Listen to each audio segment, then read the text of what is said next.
É isso aí, Fabião. E a gente trouxe dois printzinhos que a gente tirou de últimas demonstrações contábeis de. A gente só pegou aqui dois exemplos, né, de empresas do varejo que estão dando o que falar. Vocês sabem muito bem que há 2 anos atrás o Barça foi crucificado praticamente, né? Deus me livre comparar o Barça a Jesus Cristo, mas foi isso que aconteceu.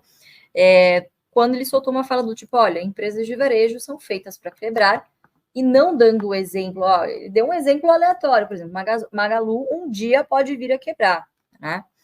E de fato, hoje, 2 anos depois, né, as pessoas estão, de fato, preocupadas com essa situação, né? Não porque acompanhem os resultados da empresa, mas principalmente por conta da cotação. E, claro, quando você vê seu patrimônio derretendo, né, Fabião, o negócio assusta. Então, a gente trouxe aqui dois exemplos. O que vocês devem olhar, por exemplo, para analisarem uma empresa de varejo? Vamos começar com uma das que eu considero mais complicadas, que é Casas Bahia. Paulinho, coloca para a gente aí, por favor.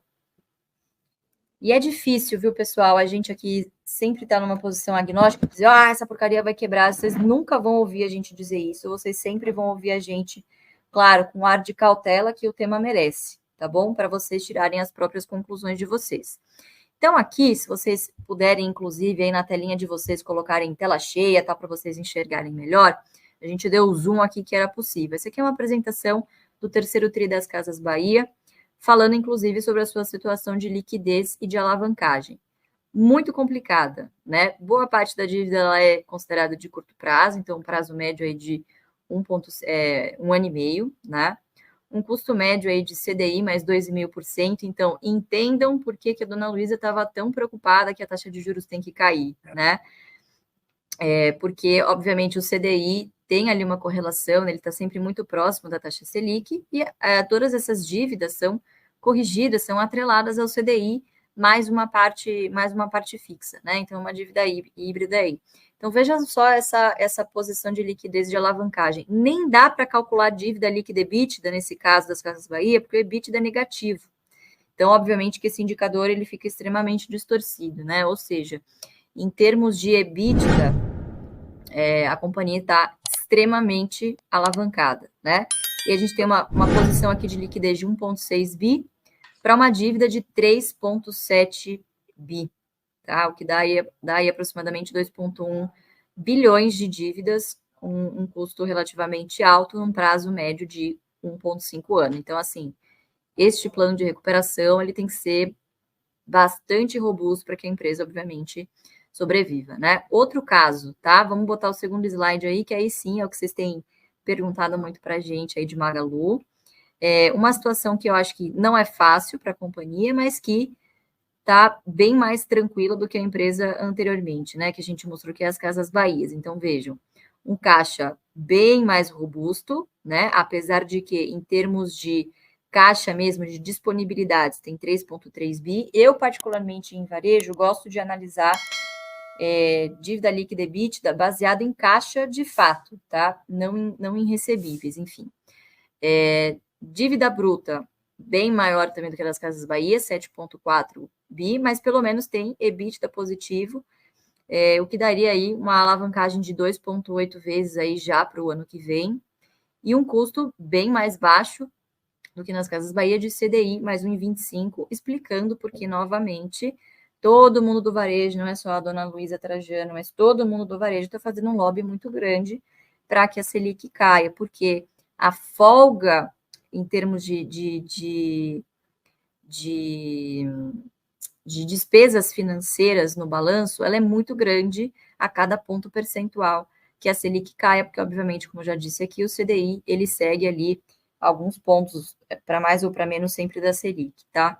Então, tá explicado, pessoal. Sempre que vocês verem, a empresa vai quebrar ou não, é olhar posição de caixa, qual que é o endividamento e qual que é aí, obviamente, o plano da empresa para pagar esse endividamento, tá? Magalu tem um histórico recente de vários follow-ons, né? Esses follow-ons foram feitos, obviamente, para fazer aquisições. O que a gente sabe hoje é que o varejo está muito difícil, né? Principalmente varejo de linha branca, enfim, marketplaces, como são ambos os casos, e que muito provavelmente a rentabilidade desses investimentos, dessas sinergias, ainda não estão sendo capturadas. Então, o acionista ainda está pagando por uma dívida alta que foi feita e ainda não está vendo o efeito prático desse crescimento, né? Muito por conta de ciclo, o que muito provavelmente a empresa também deve ter previsto, devia estar nos seus planos, enfim, tá? Visto que a Selic estava subindo. Então, assim, para Magalu, eu não acho que é uma situação de desespero, sinceramente, mas é muito difícil aqui, pode tirar, Paulinha, é muito difícil aqui a gente dar um posicionamento para vocês, e muita gente perguntando, Lu, pelo amor de Deus, eu estou desesperado, o que eu faço? É muito difícil a gente virar e falar tacitamente, olha, né, vai quebrar, não é assim que funciona, empresas são organismos vivos que conseguem se reorganizar e, obviamente, através de estratégia, através, inclusive, buscando capitalização através dos seus acionistas, conseguem mudar o jogo aí. Então, muito difícil, pessoal, mas o que eu diria para vocês? Se tá machucando, se não tá te fazendo dormir à noite, tá tirando o seu sono, né, Fabião? Repense isso daí, assume o seu erro.